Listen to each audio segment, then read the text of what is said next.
Alright, so today I am going to show you guys two new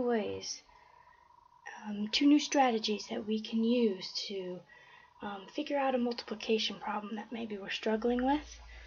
So our first strategy is going to be called groups of.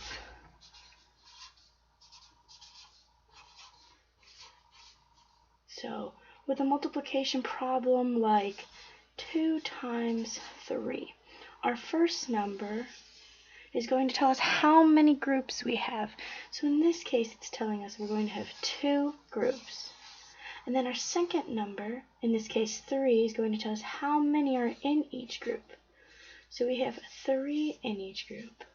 So now that you have it drawn out, you can see that 2 times 3 equals 6. So let's try a new problem. 5 times 2. So how many groups are we going to have? 5.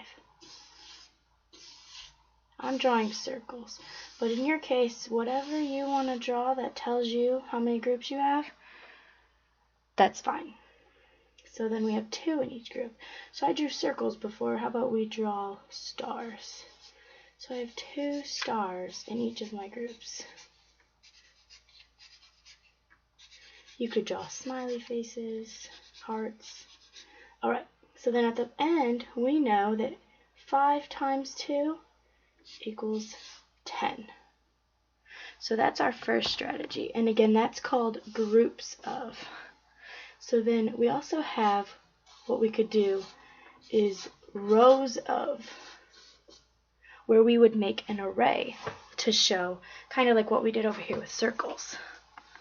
So let's do 4 times 3. So again, our first number is going to tell us how many rows we're going to have. So in this case, we're going to have 4 rows, and then our 3 tells us how many are going to be in each row. So there are 3 in each row, and you've already drawn your first one, so don't draw 3 more after that. You would count this one. So that'd be 1, 2, 3, 1, 2, 3, like that. That would be your array for 4 times 3.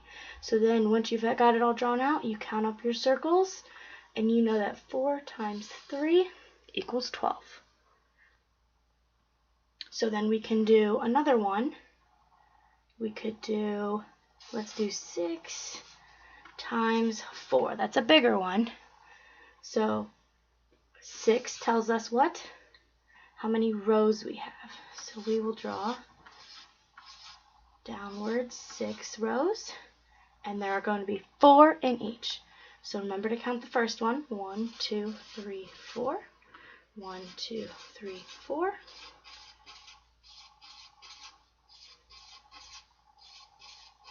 And at the end, you count it all up, and you know that 6 times 4 equals 24.